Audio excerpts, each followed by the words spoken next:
Hi, and welcome back to our programming this morning. So this morning we have a real life, what I would call superhero. She can fly, she climbs mountains, guys, and she writes books. This is no other than Miss Wendy Yawching. We are so happy to have you here, Wendy. How are you doing? Oh, I'm fine, and it's my honor and pleasure to be here, ladies. Thank you. You are very, very welcome. You have such a story. I cannot wait to dig into it and to inspire the women and the men who are listening this morning on International Women's Day and stuff. This is my co-host, Lauren Lee Kong. Good morning, Wendy. How are you? Pleasure to meet you, Lauren. Lovely to meet you. You are just stunning. I love the hair. Yes. Yes, yes. I love the short hair vibes. Love it. Yes. Great. Thank Rocket you for joining girl. us. Yes. So, Wendy, your story starts off quite at a climax, actually. You were the first female captain of Trinidad's and Tobago's national airline, BWIA. And I want to speak a little bit about that journey because it is a journey that a lot of women might look at and say, you know what, I don't think I can do that. And I want you to set the record straight for them. Come on, tell them, let them know. Well, the proof is in the journey and that I did it. However, certainly when I was young, the message that I got from everyone in my world was that girls don't do that, boys do that, men do that. Why don't you do something that girls do? And I had to battle the climate of my time. Thank goodness that has changed. And now I look around and I see female pilots everywhere. And I'm so happy because I know that I led the way. I showed them it could be done. That is awesome. That is awesome. Now, you mentioned that at the time when you were growing up, that there were so many, and you say this in your book, that there were so many other voices saying that, no, that is not what girls do. You don't do that, right? How did you overcome that? As I would say, I'm pig-headed and obstinate inside. That's us too. Yeah, great. I love it. That's us too. But it did take, at that time, because of where Trinidad was, it took me going abroad to study in another country where women had much more the models were different and the freedom was different for me to realize that I could.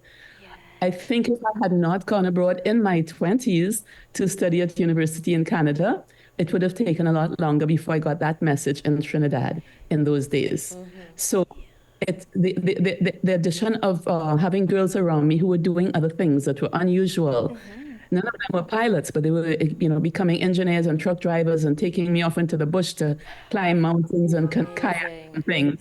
I realized, wait a second, girls don't do that in Trinidad at that time. Yeah. But they're doing it. Why can't I then do this strange thing that nobody does in Trinidad? So that was the push for me to realize there's no limits to what a girl can do. Yeah. I got that then, and I never looked back, never. So I'm still breaking all kinds of limits, as you would know again if you read the book. Awesome, that's amazing. Wendy, I would love to know what drove this passion for you to get into flying. I read a little bit of how you got started, and it sort of said you were very young, looking up into the sky, and you saw a jet plane and a jet stream, and you said you want to do that one day. But I would love to know the drive and the passion that really fueled you to actually get to it. I'd have to say that as a little girl, I wanted to be many things. I wanted to be a ballerina. I wanted to have lions and tigers and bears in my garden. The flying came when I was 10, and that kicked everything else out. So I don't know where that came from because I had no role models in my life of pilots of any kind, certainly not female pilots. And my mom was a housewife. So I had no idea where that came from. But when something catches in your heart, it never goes away unless you do it. Right. So eventually, after many, many years, when I realized, hey, I should do this. That's when I was able to live it. But it caught in my heart at age 10. It just never went away. It was drowned out by the voices when I was growing up in secondary school, et cetera, Yeah, until I realized, wow, those voices actually, they're not the only voices. There are other voices, and I'm going to follow these other voices. Oh, we So just spoke about voices. we did. What's the Yeah. biggest voice for you, Wendy? Where does that come from? it comes from my soul, it comes from inside. I feel as though if I listen to who I really am, I can do anything. Absolutely. Yeah. That's so beautiful. I got goosebumps. I got goosebumps. You know, because we look for mentors and women in our life that inspire us. And I think this is an inspirational story. And to know that it comes from your soul, a deep place within, and you listen to it, that's magical for me. Yeah. I've learned to listen to it. It took a long time. I've learned to listen to it and not to the other voices outside of me. I'm aware of them, but I live from inside out. And now I know, because of my journey and where I've come, you know, the things I've achieved in my life, and flying is just one of my passions that I've lived. I know now that my story can help other, I say, women and men and young people to find that space inside themselves and to have the courage to fly for themselves. And I don't mean airplanes, I mean fly their lives. Yes. And so I actually want to talk about that part of your journey where you are climbing mountains, girl. Tell us about that. That is something I've always loved hiking since, again, that time when my eyes were open that girls can do anything. I got into adventure stuff and brought that back when I came back to live in Trinidad. And then, of course, adventure stuff became a big deal in Trinidad, and lots of people are doing it. But at that time, again, it wasn't one of the things that the young ladies did. Mm-hmm. So I got into adventure stuff. And over the course of my flying career, when I could travel very easily, excuse me, I began hiking all over the world. So I hiked all over the Caribbean. I have done most of the mountains and volcanoes in our Caribbean chain. Wow. And I hiked the major mountain ranges of the world. And the Himalaya was one of them that I went to only once to attempt the trail to Mount Everest Base Camp. But I've hiked in the Andes, I've hiked in the New Zealand Alps, I've hiked in the Rockies, I've hiked in the Swiss Alps. I love hiking. I'm still hiking in my country, but of course it's a different magnitude, but still beautiful. Yes, brilliant. That's amazing. And I know that you had mentioned that during COVID, you got the inspiration to write your book. Tell us a little bit about it.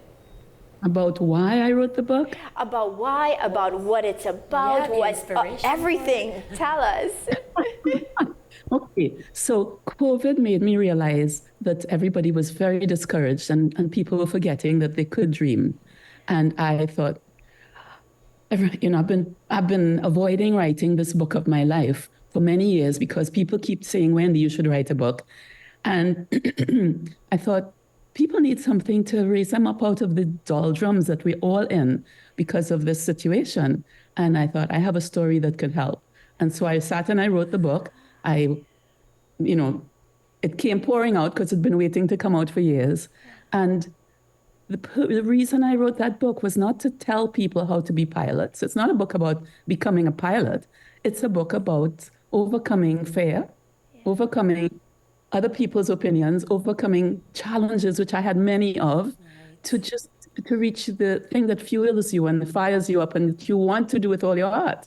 And so it's a story of my journey, but actually it's a message in every step of the way for anyone who's struggling, anyone who's doubting, anyone who's afraid to listen to their inner voice, anyone who's feeling caught up in the changes of their life and they don't know where to go. They'll see that they can. The message is, yes, you can Yeah. do it. You got it. You got this. Yeah. And so you have had to overcome a lot. What advice would you give to people about how can you overcome? What would be your number one tip? My message is, yes, you can overcome. The how will depend on your journey. And the place to go for you. And nobody can really know your journey unless they walk it. My journey was a challenge for me almost every step of the way, but somebody else has different challenges. I would say, know that you have everything you need inside of your spirit and your soul. Now you have to believe that. And then you have to find the people, the help, the support you need, and start walking, start doing the work. There's so much available to help us learn and grow to the place we want to be. Believe that you can. That's where it starts. Yes, agreed. Yes. Wendy, I wanted to ask you, what would you say is a pivotal point that you can think back to that you had to really find your courage? Yeah, I'm sure you've had many points where you've really had to go, okay, press the gas pedal, let's go. But I would love to hear it from you at various points of your career, because you're multifaceted in what you're doing now, and I love that. And I would love to know what were some of the points that were pivotal for you to find your courage. There are many places in my life. I'm going to just mention one that is in the book, The Courage to Fly. The day I got really, really sick on Mount Everest, trying to get to base camp. And there's something called altitude sickness that can kill you if you push against it too hard. Right. And the people in my group, I was on an expedition, and the members of my group kept falling by the wayside because they would get the altitude sickness at a particular altitude. And I was going up and up and up. And I got to about, say, 14,000 feet. And I got it. And I realized I cannot move an inch. I couldn't get out of bed. I couldn't raise my head out of my sleeping bag. If I did push, which some people did, I could really hurt myself. I could die. That same week, a young man had died further up the mountain because he popped some pills and he went. Oh. So I lay there and I stayed there for 3 days, and my group left me. Mm-mm. They left me in my tent, and they left a Sherpa with me to make sure I didn't die. Right. And I stayed there for 3 days, and I had a choice: do what the other people in my group had done, which is stay there or go down with your Sherpa and wait for the rest of the team to come back. And when I started feeling better, I started going for little walks. Mm-hmm. And after 3 days of staying in place, I decided to keep going up the mountain with my Sherpa to go towards my destination, my goal. Those 3 days were one of the pivotal moments in my life. Right. I felt better. We pounded up the mountain. Yeah. We got within sight of base camp. It was another 3-4 hours away of hiking. And the way I was hiking, I was going to make it. And then we ran into my group coming down because someone was about to die. Oh. And I had to choose, do I go on to Mount Everest Base Camp and touch it because that was my goal? Or do I turn around and help that girl come down and survive? That was one of the major pivotal moments of my life. It showed me what's important to me and who I am. Would you like to guess what I did, or would you like to read the book? Oh, I want to read the book, but I can guess what you did because I can sense your values for sure. I can sense your values. I think you're a true trailblazer in that sense. It's literal and what's the other word? Figuratively. Figuratively. Thank you, Jaime. That's why we need each other. Yes, that's why we need That's an amazing story. I think that is just so inspirational, and it shows your heart as well. I love that. Yeah. And so you are also a feng shui, and correct me, just tell me the pronunciation, Wendy, please. Put me out of my misery. Yes, you are a feng shui, would you say a master? I would call myself a master feng shui consultant. And the reason I say that is because somebody that I go to for training, I call them a feng shui master. Right. So I am a high-level feng shui consultant, and the first one I believe that is from the Caribbean and that lives in the Caribbean. So that's another hat, another passion of mine. I have many passions. The flying was my first big one, but hiking is another passion, adventure is another passion, feng shui is another passion, dancing is a passion. I believe we live because of our passions. So we enjoy our life because of our passions. Right. So I'm a master feng shui consultant, yes. That's beautiful. And how would you say this directly impacts your clients that come to you for feng shui? Like this, how does this bleed, for want of a better word, into their lives once you do that consultation with them, and I guess feng shui their space? What does that look like?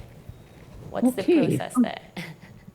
If one Googles feng shui, you'll see all kinds of things that I don't necessarily subscribe to. Okay. Feng shui is all about the energy that you bring to a situation. And it starts not with your moving your bed and your space. It starts inside of you. So I work with the energy of the person, the energy of the dog or their horse or whatever the actual well-being is wanted for. I work with the energy from the inside out. And then we create the energetic space that supports that live being. And if it's you, I start with you. I make sure that we understand what's really going on in you and what your energetic needs are. Then we look at your space, we address your space, and your space feeds you back that energy. I'm sure you all know that if you're in a place that feels good to you, you thrive. And that's the purpose. Yes. That is so Oh my gosh, important. Yeah. I so believe that, Wendy. Yes, because like even in my studio, that is my happy place, and I feel so good in that space. And so there's definitely, I totally agree about the energy. That energy it's a real thing. A lot of people may not really know about it or believe in it, but I certainly do. And yes, there is definitely a different energy when the space is really really a good positive space for you, and when it's not. Yeah, you can feel that when you go into some buildings, yes. Yeah. Oh, definitely, definitely. And Jaime, I would like to suggest that because you feel that way in your studio, you are functioning in a much better place. You are your higher self. You're your better self than if you were feeling oppressed or depressed by the environment that you were in. So it has to work with who you are and what comes from inside of you and what you're trying to dream of achieving with your moment or your day or your studio. It starts with you.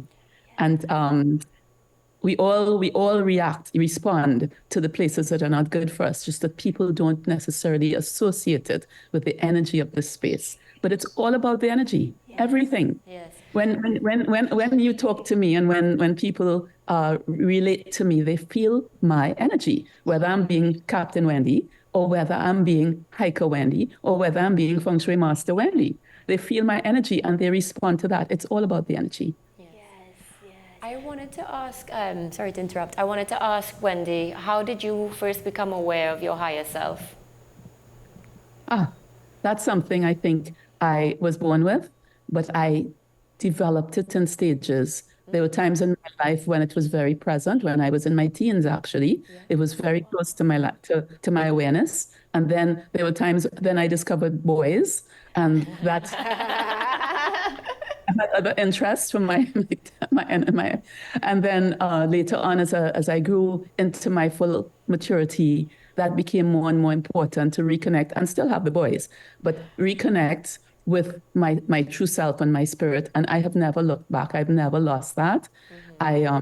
It's the center of what I do and who I am. Yes. Can I? Oh, second question. I have another question. I'm genuinely curious here.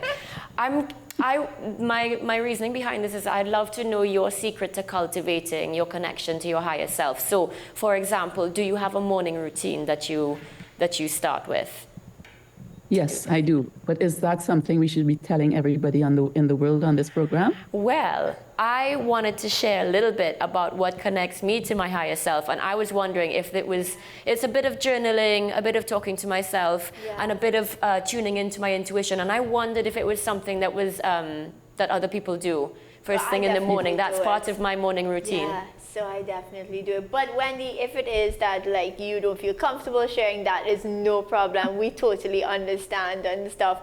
So tell us a little bit about what you have in the works now, because you seem like a person that has all these dreams that they are achieving. So I know that you have something new on the burner. So tell us what that might be.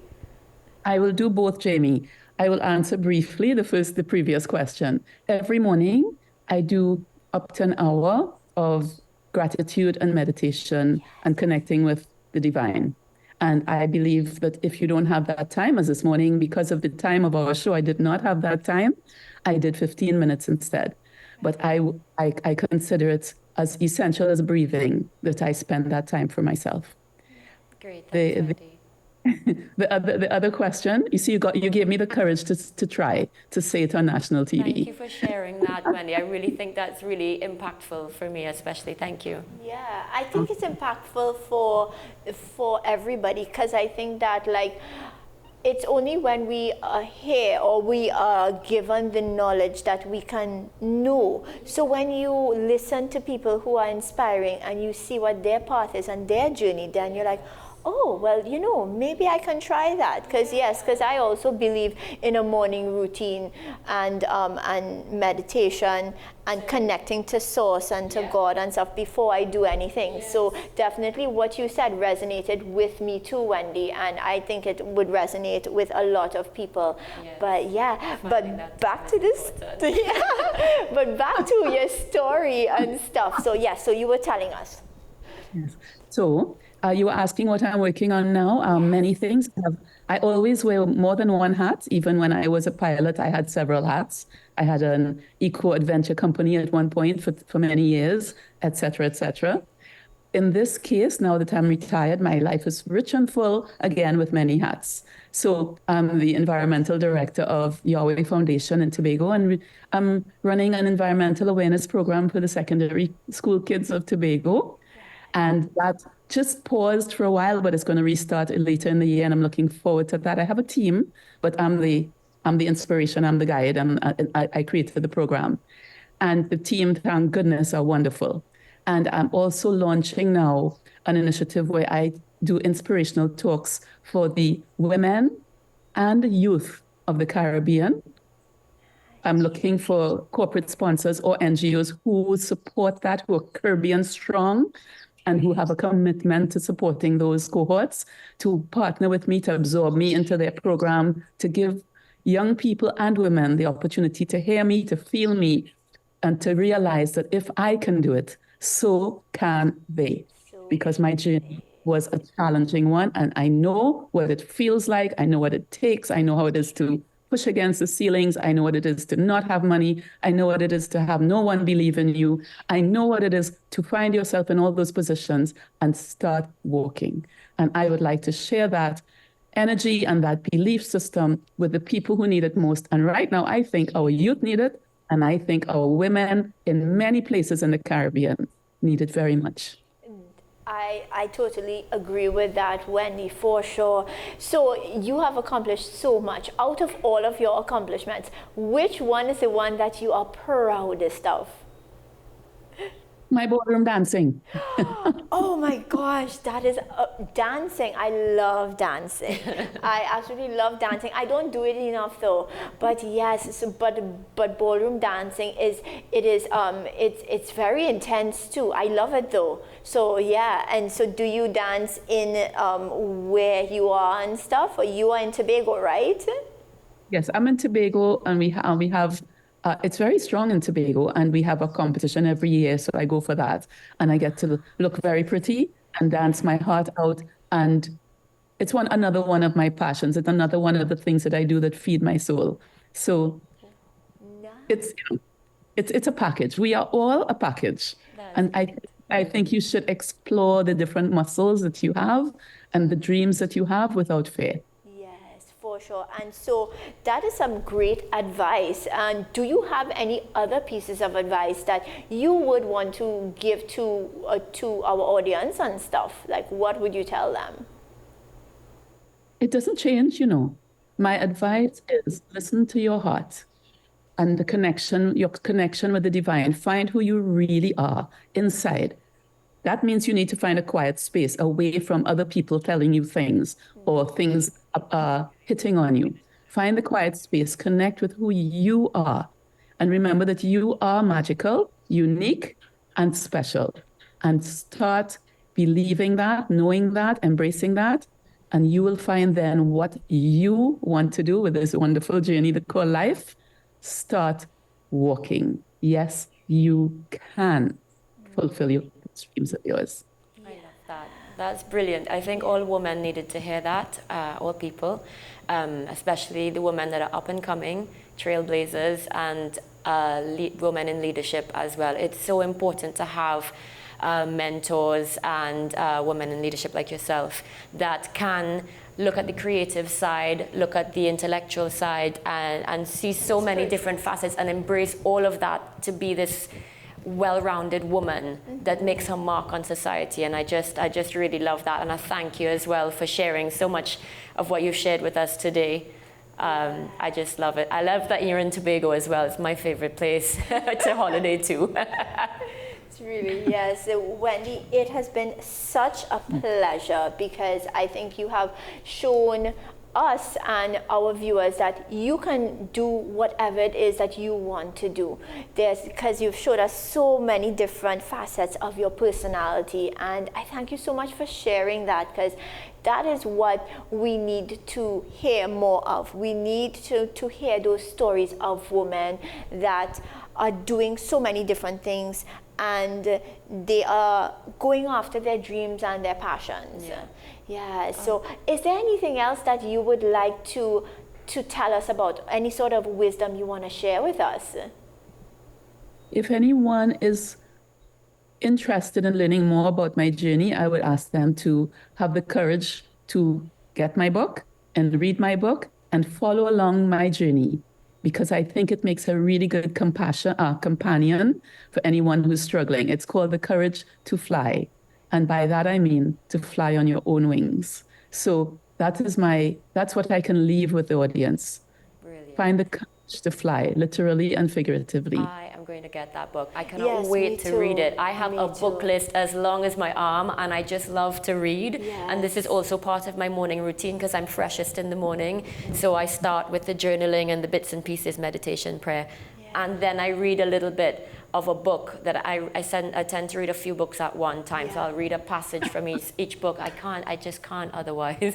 And I cannot wait to add this to my list. I really appreciate it. I cannot wait. And I will feed it back to you as well, if you're open to, as I want to tell you what I think. I definitely look forward to that. Yes, and I really hope that you'll join us again at some point in the future. I can't wait to hear about all the things that will progress for you. I really want to look into your healing spaces, the feng shui as well. I definitely love the side of the energy work that you're doing.